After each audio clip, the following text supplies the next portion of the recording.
Good evening, everyone. My name is Eric Ward, and I'm Senior Fellow at Southern Poverty Law Center.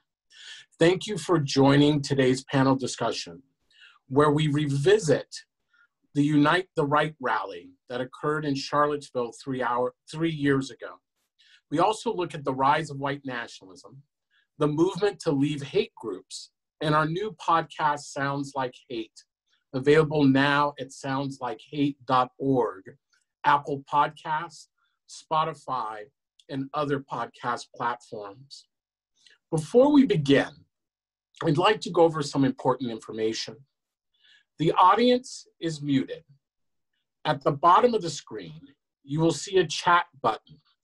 That is where we will drop in speakers' bios and links to information that we are talking about today. We are recording this briefing. We will share a link to it in a follow-up email. Closed captioning has been enabled for this briefing. To view, please click the closed caption button at the bottom of your screen. I would now like to introduce our speakers in order of discussion. Howard Graves. Howard began working with the Intelligence Project in 2015. He is currently a senior research analyst with the Intelligence Project, focusing primarily on neo-Confederate, Christian identity, and white nationalist hate groups, and patriot and anti-government militias. Susan Bro. Susan is the mother of Heather Heyer and the co-founder, president, and board chair of the Heather Heyer Foundation. She works to bring attention to racial inequities and positive social change. Susan encourages others to take responsibility for educating themselves as they reach across divides to have difficult conversations. Geraldine Moriba. Geraldine is the Sounds Like Hate host and producer. She is an acclaimed journalist, filmmaker, writer, and equity consultant. She's Stanford University Brown's Institute scientist, researching ways to use machines, learning to analyze editorial decisions. She's won Emmys, a DuPont, Peabody's, and other recognitions as well. Amy Spitalnick. Amy is the executive director of Integrity First for America, the civil rights nonprofit behind the landmark federal lawsuit against neo-Nazis and white supremacists who attacked in Charlottesville. She has extensive experience in government politics, advocacy, including as the communications director and senior policy advisor to the New York Attorney General. And Sammy Rangel.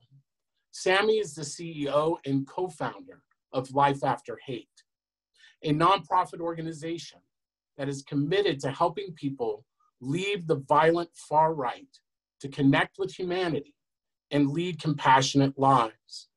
His autobiography, Forbears, The Myths of Forgiveness, chronicles his life from the physical and sexual abuse he endured as a child to his path of self-destruction that culminated in a 15-and-a-half-year prison sentence. I welcome all of our guests and all those who are listening. Before we begin, I think it is important that we honor those who lost their lives in Charlottesville, that we honor Heather Heyer, who was an anti-racist activist that day who was killed, and 2 law enforcement officers who also lost their lives that weekend. I ask you all to join with me in a 30-second moment of silence.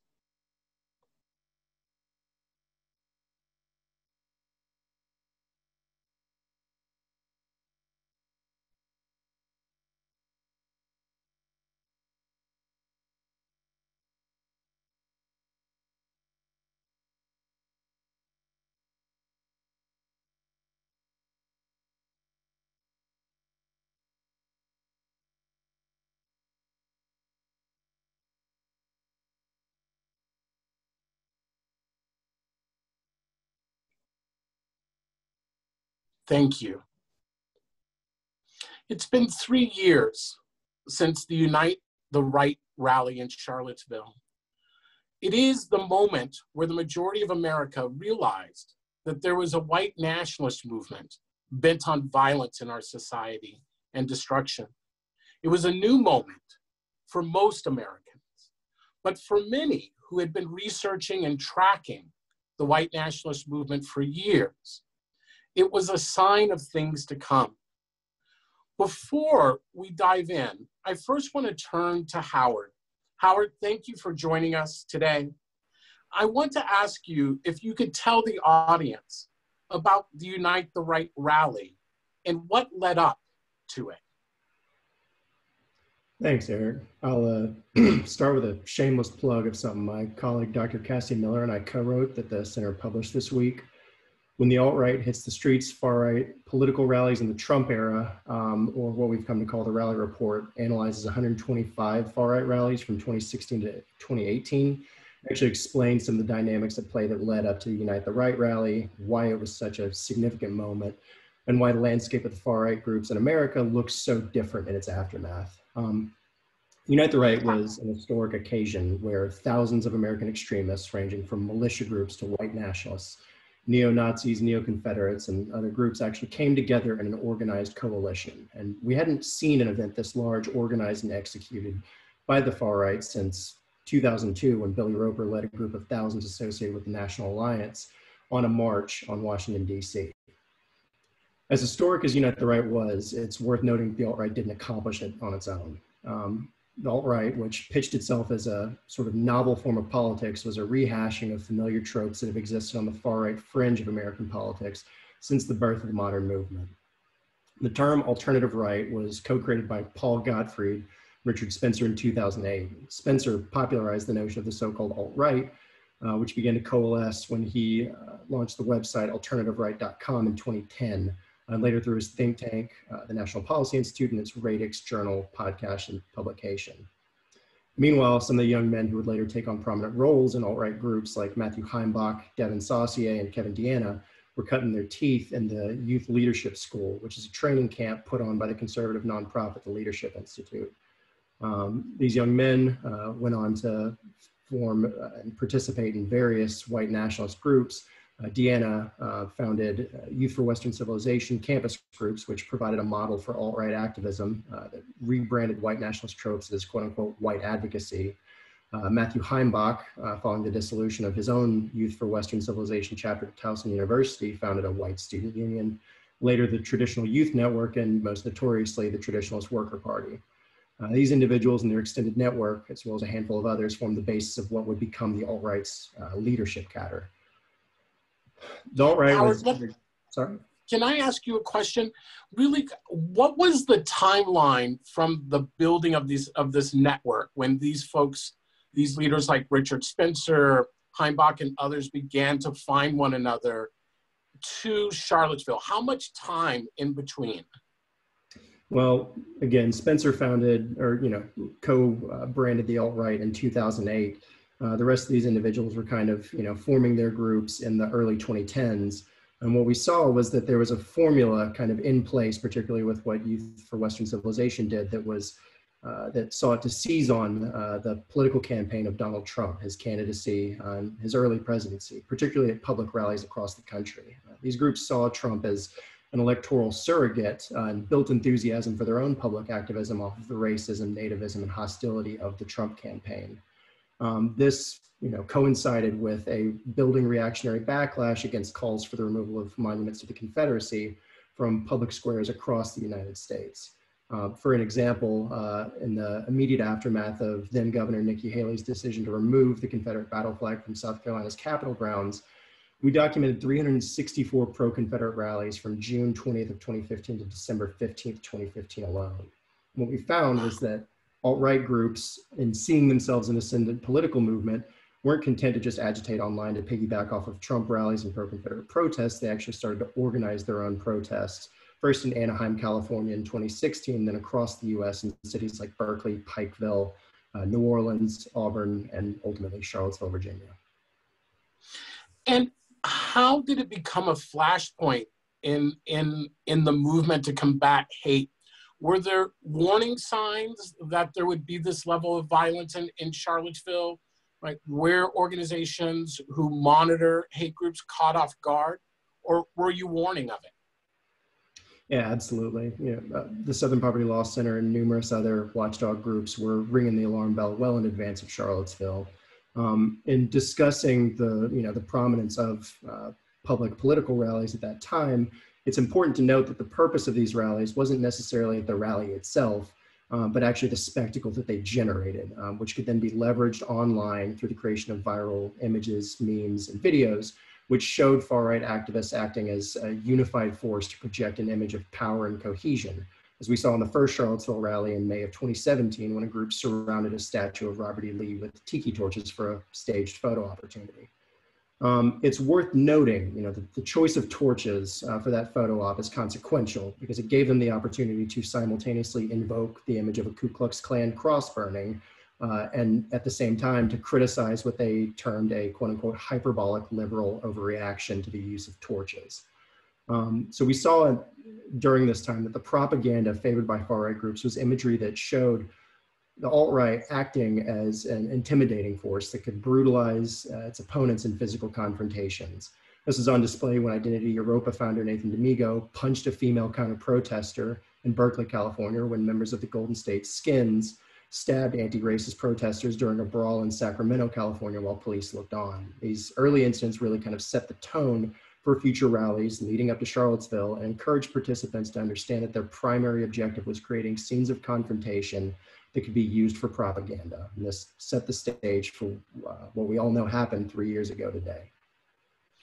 And walk the audience through very, very briefly in a minute or so, walk the audience through some of the major events that happened at this Unite the Right rally in Charlottesville 3 years ago. Well, everything that has been televised actually happened before the rally was scheduled to start. The rally, never actually began at its permitted time because the then governor of the state declared a state of emergency because so many brutal brawls had broken out. Through leaked planning logs from these groups, we saw that they were aware of the fact that they would have to, show up early and claim their turf, as it were. A fair number of folks actually deployed in vans to arrive at the park where the rally was scheduled to occur. And there they saw that there were, hundreds, thousands of counter protesters who had gathered peacefully to demonstrate against a white supremacist rally. So things really kicked off early in the morning when a group known as the Nationalist Front, which was a sort of coalition group of white nationalists, neo-Nazis, neo-Confederates, marched from a nearby parking garage and began to pummel their way through the crowd in order to force their way into the park. This ignited, multiple brawls on the ground that ultimately led to the declaration of a state of emergency. Thank you. I want to turn to Susan. Susan, thank you for joining us today. We are thinking of you and holding you close and mourning with you. We appreciate you joining us today. And over the last 3 years, you have become vocal about hate groups and their impact on families. Tell us a little bit about the Heather Heyer Foundation, your work and your goals. Well, the Heather Heyer Foundation itself is primarily has been a scholarship foundation. And we started out planning to only give a couple of scholarships to high school students. And that has expanded. So we now also have an adult in college. We have opportunity for people who are not living in the local area. And we're getting ready to change that up again. But over the last 3 years, we've given $22,000 in scholarships and a little bit more. And occasionally we have also donated to other like-minded groups and in small amounts as we can to support their efforts. Then aside from that, I have also been traveling the country, speaking to people, trying to say, okay, now this is a call to action. You saw what hate can do. It's time to stand up. It's time to speak up. It's time to get involved. Don't wring your hands and say, gee, somebody ought to do something about it. But you be the one to get out there and if you see it, do something. Activate yourself. And of course, we encourage them strongly to vote in addition to all other actions that they can take. So there's that. And then the Heather Heyer Foundation also moved into youth empowerment. We had a program where youth were able to develop their own social justice campaigns, and we supported them but did not guide or direct them. That prototype program ended in December, and then we were going to run it again in the spring, and the kids said, well, we're under so much pressure at school, can we wait until the summer? And we said, sure. And who knew summer would never come? So at the moment, we're looking to move that into an online format as well. And aside from that, I'm trying to teach people to deal rationally, calmly. Even when you have a troll, you can try to talk to them calmly, to at least plant seeds of rationality with them. You may have to eventually block them or report them or whatever, but I do try to lead by example. I've had a few trolls crawl out of the woodwork in the last week, as you can imagine. But for the most part, I feel like the Unite the Right rally actually harmed the movement because of Heather's death. I have had a number of people, some of them very well photographed, even in the Tiki Torch March, who have reached out to me to say, I'm so sorry. And I said, okay, well, it's not me that you harmed as much as you harmed other people. You need to go deal with that. And have sent them to people like Sammy and others who have, worked to bring people out. And how have they responded to you when you have actually not yelled at them? You've asked them to be accountable. I think they're taken aback. I think they would be more comfortable if I would yell or cry or slam the phone down. But when I actually talk to them, it takes them by surprise. Now, when we're talking about trolls, you can tell the ones who were prepared for my arguments because they've heard them before, because they'll just keep coming back and I'll just keep saying, okay, but this is this and that's that, and try to keep a calm and even tone. I know not everybody's gonna respond to that, but I have to try. I liken what I do often to the urban legend of the storm at the beach, and there's all these starfish on the beach, and the boy and the grandfather go out there, and depending on who's telling the story, it's either the boy or the grandfather picks up one and throws it back in, and the other one says, why bother? And it won't make a difference. And he says, well, it made a difference to this one. I have to try. And as you have been doing this work, what do you think is really important for those who are listening in the audience to know about why this is important, why it's important to have these types of courageous conversations? We have to be able to catch people at the heart. You can't legislate away hate. Hate just takes on new forms. Slavery just takes on new forms. Racism just takes on new forms. You have to reach people at their heart. And if you don't make a heart change in someone, if you don't connect with their humanity and let them connect with yours, then you're really not going to do anything. They might go into hiding, but you're not going to change them unless you can reach them on a personal level. Thank you so much. Can you talk just briefly, one more question? Sure. As you have talked to those who were white nationalists, perhaps those who participated in the Unite the Right rally in Charlottesville, some who have reached out for reconciliation, some who have reached out to argue with you, how do you hold both the anger, right, and the need for accountability with the understanding that transformation is so important? What can you tell the audience about the importance of holding compassion in a universal form of compassion, even in deep pain? So I was trying to think about how to answer that as you were asking, and it occurred to me, if you've ever been a parent to a teenager, you completely understand. You can love that child. You can see good in that child, even when you feel like you want to break their neck.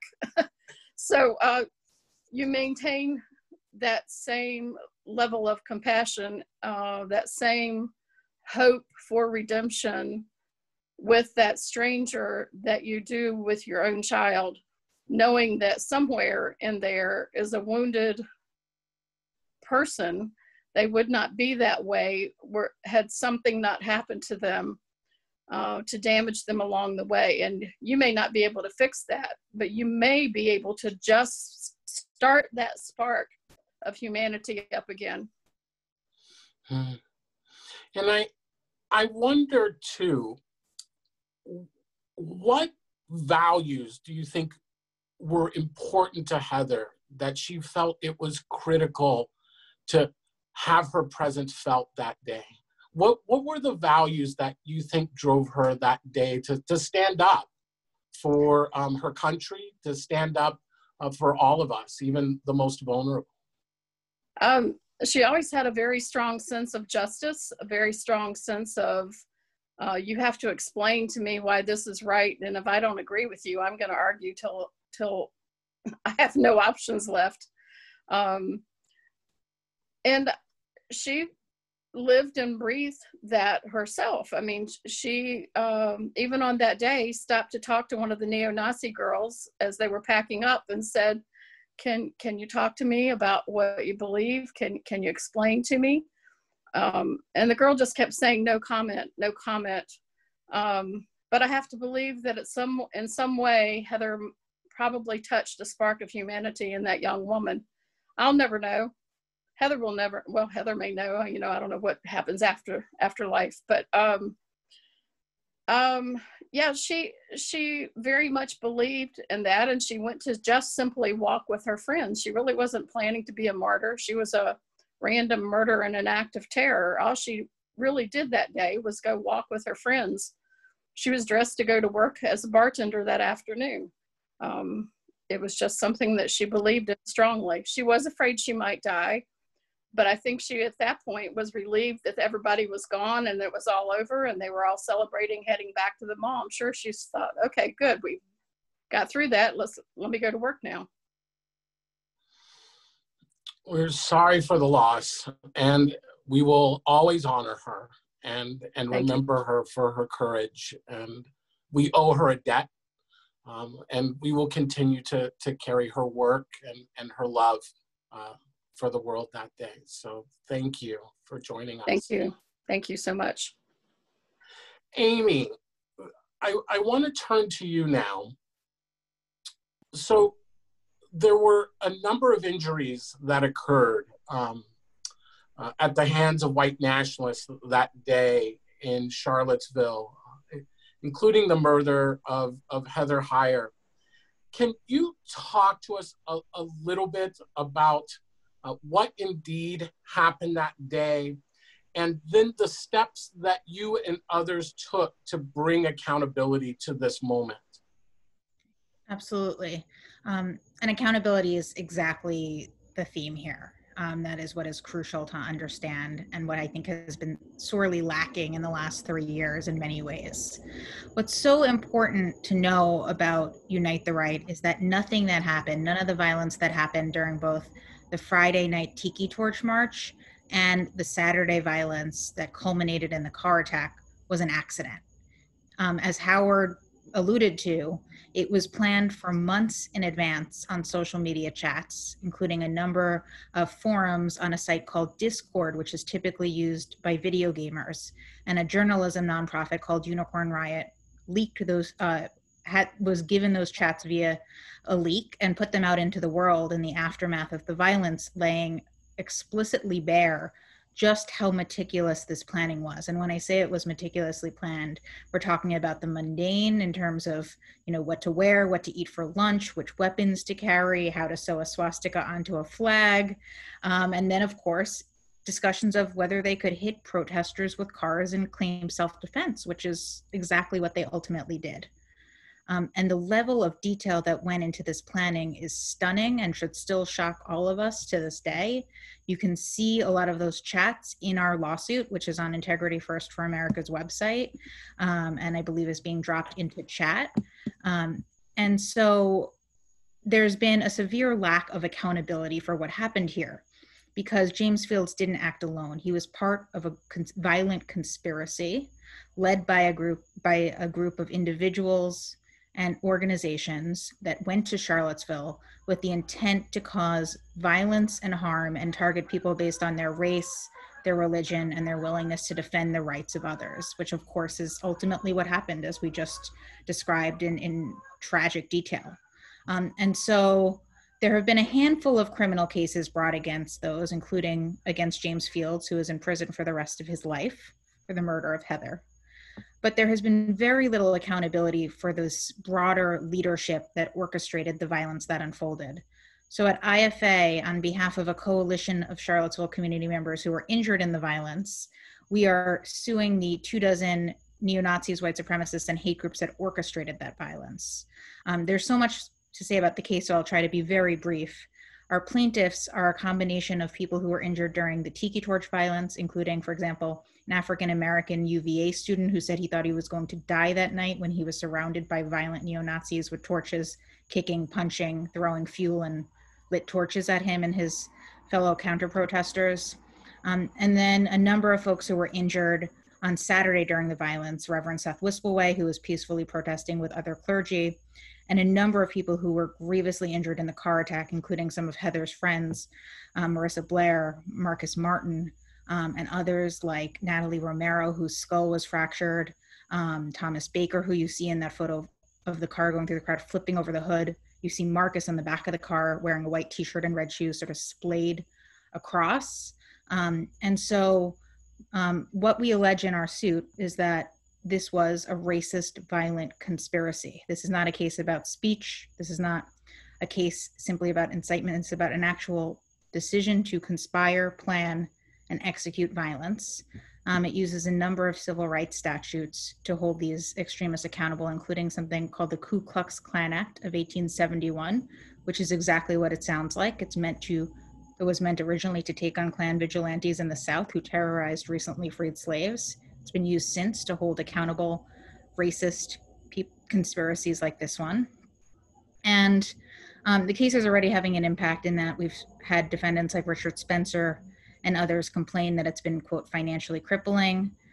We've won large sanctions. We've put a defendant in jail for contempt of court. We are scheduled for trial this October, which is quite soon, 2.5 months from now. We were supposed to be on trial in Charlottesville in the federal courthouse downtown, which is just a few blocks away from what's now called Heather Heyer Way. There's so much that we hope that this case can do and that we already are seeing it do.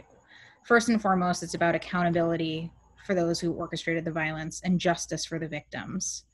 But also, because as Howard described, and as I'm sure we will delve into further tonight, the leaders of the violence in Charlottesville are also the leaders of the broader white nationalist movement in the United States and lead a number of the organizations and movements and so that are central to this movement, and sadly have deep ties to some of the other tools, tactics, and acts of violence we've seen in recent years. And so by taking them on in court, winning large civil judgments, we can effectively bankrupt and dismantle a number of the individuals and groups that are at the center of this movement, which we believe will have consequences that go well beyond Charlottesville, and send a clear message that if you are part of these racist, violent conspiracies, you will face very real financial, legal, and operational consequences. Talk to us a little bit about the case. So as it was originally portrayed, it was merely a demonstration that dissolved into street fights, Amy, but you and Integrity First for America have unearthed some other information that suggests that in fact, it wasn't just a random day in Charlottesville. That's exactly right. It was clear in these chats, in these Discord chats, and in other communications among the defendants and their co-conspirators in the months leading up to Charlottesville that their intent was always for there to be violence. And they talked, for example, about how they could bring things that would look like free speech instruments, like poles, for example, and actually use them as weapons. They talked about attacking counter-protesters, cracking commie skulls, Of course, this was all interwoven with explicitly racist, anti-Semitic, homophobic, Islamophobic, and other language. Things like next stop Charlottesville, final stop Auschwitz. It really was as horrific as you could imagine. And then, as I mentioned earlier, the discussion was so meticulous that in July of 2017, a month before Unite the Right, there were explicit conversations about what Virginia law was as it relates to self-defense if they hit protesters who might be standing in the roadway. And there even were memes of something called a protester digester, showing a John Deere tractor, which they put up with the intent to show that they would hit protesters with cars, as of course we know they exactly did. And so the level of planning that went into this is stunning. And it's also worth noting that the memes, like the ones that they posted on these Discord chats in the lead up to Unite the Right, have become a common tactic, much like car attacks themselves are. You hear things like all lives splatter and other horrific memes meant to essentially suggest exactly what happened in Charlottesville and what has happened many times since, including just down the road in Richmond, where an avowed KKK leader plowed his car into Black Lives Matter protesters in June, and just this week he was sentenced to 6 years in prison. So this has become a deliberate tactic, fueled oftentimes by social media chats like the ones we saw in Charlottesville, and memes like the ones in these Discord chats. Thank you for that. And, you know, with that, I want to turn now to Geraldine Moriba. Geraldine, thank you for joining us this evening. How are you? I'm good. I want to talk to you. Amy just talked about how, in fact, some of this was planned and the environment was set for the violence. You actually, in Sounds Like Hate, in this episode, actually speak to one of the organizers of the Unite the Right rally. Her name is Samantha. Tell us about the first episode. So first I want to say thank you to Susan Bro and say that it's an honor to be on the panel with you. And I think it takes a tremendous amount of courage to every day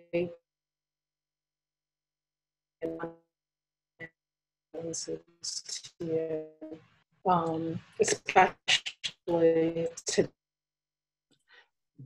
Geraldine, we may be losing you on sound. Let's see if we can. Can you hear me without the video? Now I can hear you.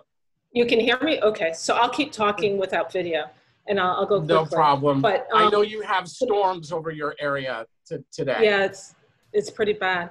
Samantha's role in the Unite the Right rally was as the women's coordinator. She was the women's coordinator of Richard Spencer's group, Identity Europa. She wasn't the leader of the rally, but in fact, what she did was coordinate women in their activities and recruit women.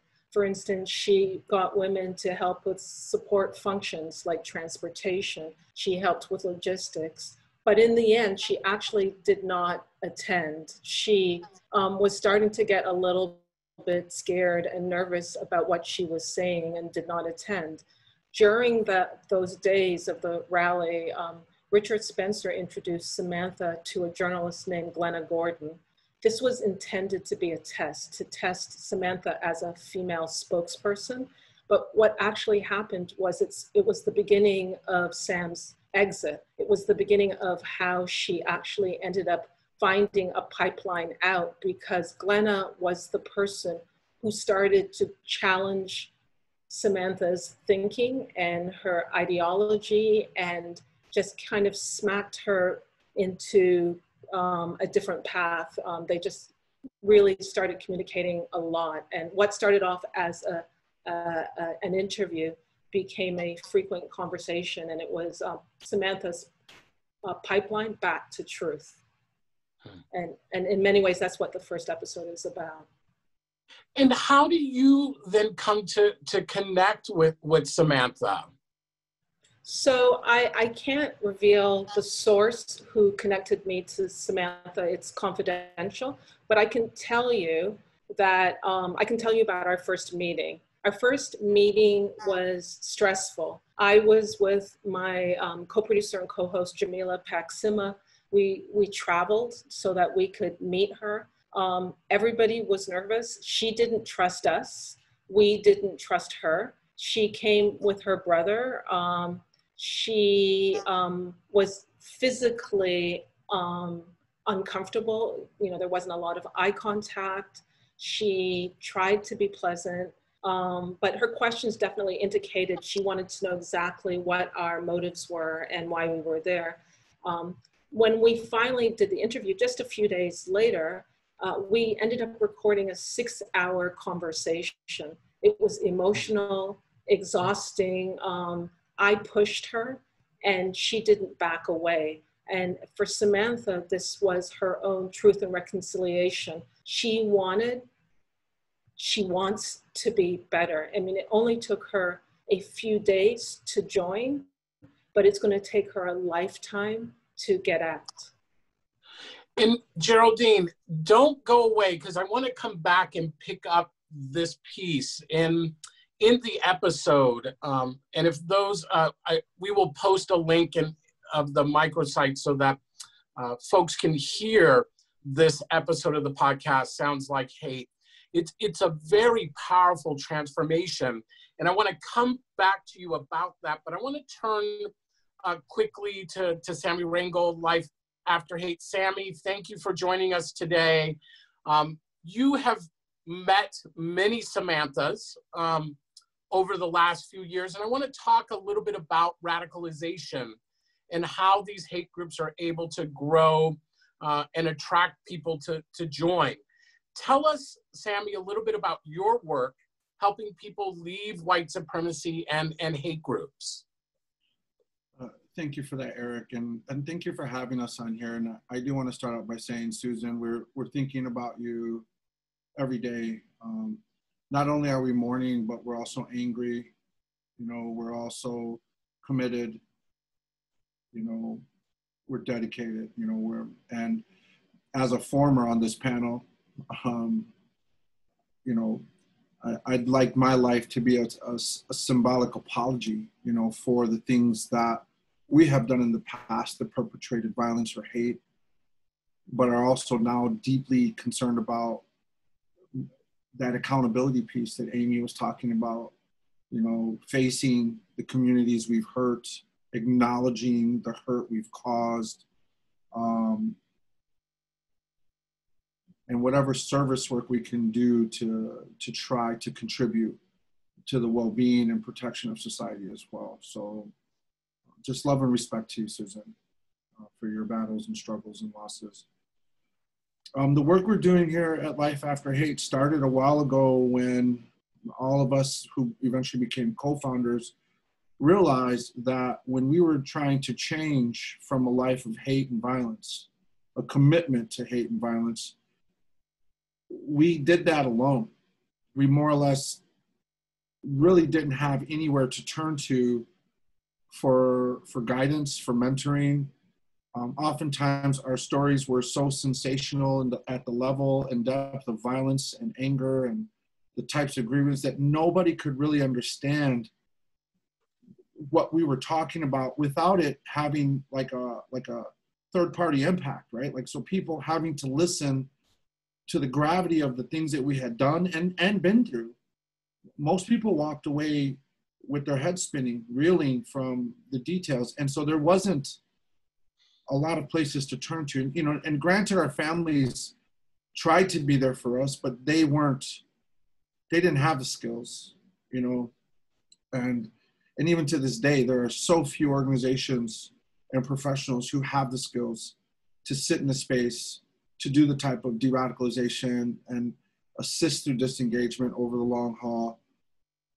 And so we felt like it was up to us. And so we launched our first program called Exit USA, which was really started and led by other former violent extremists who had gone through a lengthy process of proving themselves, of self-development, of professional development, open to mentoring and using, you know, other experts and professionals to guide us down our path, and leveraging those experiences with our personal experiences to create a program that we felt was unique, but also straight to the point, knowing what others might respond to who were looking to get out. And so we created an outreach program. And, you know, we have done face-to-face stuff in people's neighborhoods, you know, going into their groups and their group settings, which, you know, looking back, I realized we took a certain amount of risks to do that because we weren't always sure what we were walking into. But today, having formalized those practices, creating those field standards, insisting that our partners understand what a good outreach worker can look like in this space versus one who maybe needs more time and more development. And I want to make sure, like, because I really like what Amy said, Howard kind of kicked it off, but Amy is talking about accountability. And so when we talk about compassion, because compassion is built into our mission, it is a responsible type of compassion, though. It is a compassion that includes words like accountability, responsibility. It is not like you should be able to get out and walk away without any concern for the damage that has, you know, that is behind you right now. And knowing that there are victims and communities probably still reeling from the things that you have done. And so service work is a big part of what we encourage these men and women who do come to us once they start looking for a way out. Believe it or not, and I know Susan really knocked us out the park when she was talking, these major events like Charlottesville, mass shootings, things like that, they are often the tipping point for a lot of members who do start to second guess, kind of like what Geraldine was saying. When people start getting real close to the ugliest parts of these social movements, when all the good behavior is gone and all the ugliness behind it reveals itself to them, they start to wonder, one, is this what I really signed up for? Two, is this what I want to be remembered as? And three, was I really raised this way? People often are torn with this, and they have to make a decision. But here's the tricky part. If you have that accountability, but it's ruthless, right? If you have that, if you're asking for heads instead of justice, if you're not thinking about a way to create some sort of restorative component to it, you could unintentionally, but by design, push a person further into their radicalization process. Most of these men and women are not, they don't start off as violent racists or violent terrorists. They often are joining because of some sort of social cause that has been presented to them. And just like us, we're all a part of a social cause. We are all willing to take certain risks. We are willing to dedicate certain parts of our lives to this, right? Those causes are often presented to them in much of a way that says, you've been excluded from life, but we will include you. And not only will we include you, we'll lend our power and our support to your voice to amplify your voice. And so now, Sammy, hang on just a second, because I actually now, just for a second, I want to turn back to Geraldine, and then I'm going to come back to you because I want to ask you a question. But I want to transition here, so don't go too far. So, Geraldine, Sammy just talked a little bit about what can push people further into radicalization and what helps them leave. As you were talking to Samantha, what did you learn about how she got involved in white nationalism and what prompted her to leave ultimately? So let me just say that Samantha is Christian. Her family is German, Jewish, Persian, Muslim. Her brother is gay. Her best friend is Black and from the Caribbean. Like, Samantha didn't grow up in a climate of intolerance. She grew up in a climate that was the complete opposite. If she's not immune to this type of extremism, this violence, then anybody, not anybody, actually let me correct that. Some people who you least expect can be swept up. And the reason she actually got involved was quite ordinary. She was dating somebody who she thought she was in love with, and he had his own issues and a desire to belong to something. And he joined a violent white supremacist organization. And to keep that relationship going, she followed him down this hole.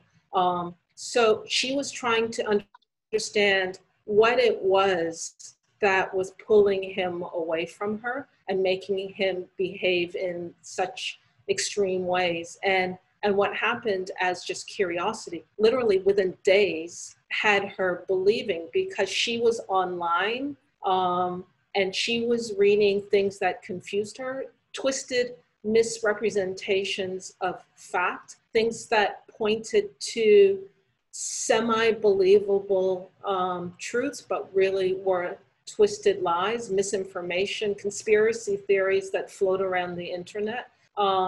And so she was indoctrinated that way. And it really only took a matter of days. And just so you know, by way of context, and this comes out in later episodes of this series, that, you know, people are recruited in many ways, from posters, by word of mouth, from the internet, but they go to where people crowd, where you get information, like good recruiters. And they find young people on iFunny and 4chan, and people in their 20s on Twitter, and older folks like us on Facebook. So there's like no safe place, and there's no single pathway or channel in, but people are identified and find their way there. That's very helpful. And Sammy, are you still with us? Yeah, I'm right here. Okay. Look, a quick question, just now picking up on what Geraldine just said. As you have been working with folks and having these conversations, what is your sense? Are more people becoming radicalized? Are as many people leaving them? Are you finding a number of people who want to get out of the white nationalist movement but can't find the support? What is the state of play from where you sit? That's a pretty good question. It's a pretty complicated question. We do see a rise, an increase in number, but perhaps even more concerning is the type of diversification we're starting to see within those groups. I'm sure here on this panel, we've all heard of incel groups and the rise and threat that they possess, but a lot of your regular community members don't know what incel is, and yet they have made the FBI's domestic terrorist list, right? And incel is very anti-women, misogynistic, like targeting women through violence. Is that correct? Correct. And while most people may not know this, it is a very culturally diverse membership. However, we would say that the ideology that they follow is right out of the page of white supremacy. And so we were deeply concerned about the incel, movement, so to speak, regardless that it has like diverse racial makeup, because the ideology is kind of working for it, which is kind of what makes it difficult today. Because we're also seeing groups like, one of the more common ones was called the Base. A lot of their membership are not white individuals. They're not even Americans, but are part of a white supremacist group, right? And so you start to wonder what is happening here. And then you find out that they're not only taking pages out of civil rights movement, lessons learned, they're also taking pages out of Al-Qaeda or jihadist movements to kind of figure out how to be better marketers or how to have a stronger online presence. And so we're not just dealing with one type of mindset. We're not even dealing with just a racial issue, as has been said by some of the other members. It is often anti-government, some sort of anti-culture, and there are groups out there that take racial division and turn it into social justice movements, such as how un-American is it to not be on the side of the police, right? And so now you're kind of pitted against standing up against abuse or being viewed as not being American, or not being able to stand up or kneel, not being able to kneel down, or you have to give up your commitment to being an American as a result, right? So they're finding ways that innocent people or maybe vulnerable people, they've found the messages that have kind of learned to push people to one side or the other. And so that also contributes to how they recruit. From those numbers, a small handful of people will then go into deeper, into these movements a little deeper, thinking that they're actually fighting for something that they believe in or that is worth fighting for. Maybe they don't have the context. And then we have politics right now that are fueling these types of divisionary viewpoints. Again, you know, your average mom and dad watching Fox News may not understand that some of the content on there is, you know, is pretty slanted, but they trust it, or they trust it coming from the Oval Office, that information is, you know, is above reproach because it's coming from the leaders in this country, right? So we, in addition to doing outreach with white supremacists, we are also trying to spend some time in front of the general community to try to combat what we would call like some of the consequences of fake news or slanted, you know, perspectives on political issues that are really not about social justice, but about perhaps more likely division and hatred. Thank you for that. And I want to quickly, I know we're running and getting close to the top of the hour.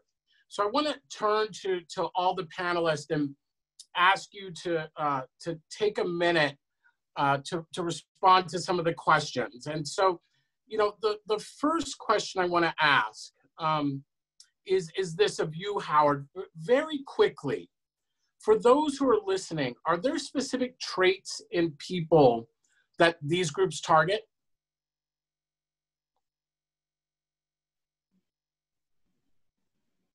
It helps. And Howard, you may be on mute. Yeah, as Geraldine and Sammy noted, you know, there's not a singular profile, but there generally is, you know, sort of a mean that holds for a lot of these folks. The common profile is disaffected white youth, particularly males. That's who these groups want to recruit. Many of those individuals that they seek to recruit are ones who perceive themselves as being at risk for downward mobility, either social or economic. Recruiters seek to take advantage of that sense of kind of listlessness and to weaponize a potential recruit's existing grievances and to encourage them to view future grievances and slights that they perceive through the lens of racial strife and intergroup competition. That's helpful. And so it's taking everyday concerns and stress from life and trying to wrap it into this concept of a race war or racial conflict. Absolutely. And, you know, one of the things that they try and do is to make a feedback loop between things that, you know, they're taught online and everyday experiences. You know, if somebody slights you at a grocery store, well, is it because they're from a group that you're being taught to perceive as being hostile to you and to your race? And to then go back into these online spaces and share that experience in order for it to be reified and for them to then also, you know, validate the concerns and grievances of other members and recruits. And then really quickly, I want to turn to Geraldine. Geraldine, as you made this episode, what is one lesson you think listeners should draw from Samantha's story?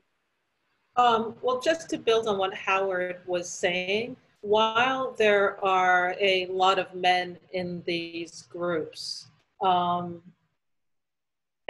the men are in front-facing positions, there are a lot of women involved. Like, this would not be possible if these men didn't have women behind them. So we have this stereotype of what a white supremacist looks like, but it crosses socioeconomic lines. They are rich and they are poor. They are high school dropouts. They have PhDs. They're married, they're single. They have kids, they don't have kids. So there isn't like a single profile. But what is true behind all of these groups, these men, are women who get the food.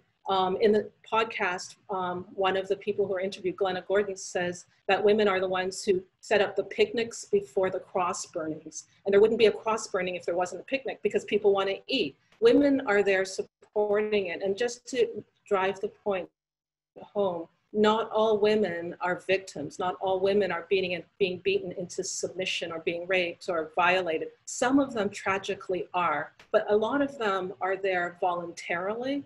And white women fought very, very hard and do fight that come with being white. So this isn't an exclusively white man's club either. And in the podcast, we learn a lot about both women's leadership and ironically, but not surprisingly, the way that women are treated inside the white nationalist movement. Fairly disturbing stories that Samantha shares. And extremely disturbing. I encourage folks to listen to this. I want to now quickly turn to Amy. Amy, 30 seconds. Where is the lawsuit and what comes next? We just completed discovery, which is the evidence collection phase of the lawsuit. As you might expect, a lot of the defendants were not so keen on following court orders and don't seem to really believe in the rule of law. Phones magically dropped into toilets, for example, but our team has been tireless in ensuring that we get every last bit of evidence to which our plaintiffs are entitled. We are scheduled for trial in October, and the only unknown factor is COVID. But assuming our trial date holds, we will be on trial in Charlottesville in 2.5 months in late October, where we will put the leaders of Unite the Right Violence and who have these deep, disturbing connections to so many other incidences of violence, hate, and disinformation. We will put them on the stand and hold them accountable. And so we are moving full speed ahead. And I think that we are eager to finally win the justice that our plaintiffs so deserve 3 years after the fact. Thank you. Thank you for that. And then thank you for the work of Integrity First for America. Susan, as we sit here today on the 3rd anniversary, as we mourn with you, as we honor Heather, what is one action you would like to see all of us listening take today? Take time to educate yourself. Read, do your research, get verifiable sources, multiple sources, and sit in that knowledge. Be prepared for whatever. But without knowledge, you don't stand a chance of understanding what's going on around you. You don't understand a chance of beating racism. You don't understand a chance of being an ally. You have to study. You have to be uncomfortable in that information sometimes because it'll tell you what you're doing wrong if you get the right sources. Thank you. And Susan, thank you for joining us this evening. Susan Bro is the mother of Heather Heyer and co-founder and president of the Heather Heyer Foundation. Also want to thank Howard Graves, senior research analyst with the Intelligence Project, Amy Spitalnick, executive director of Integrity First for America, Sammy Rangel, CEO and co-founder of Life After Hate, Geraldine Moriba. Before we say goodbye to you as well, tell us what we will learn and see in the next episode. Thank you for the opportunity to answer that question. The next episode is, I'm going to turn off my video again just to make sure I'm stable.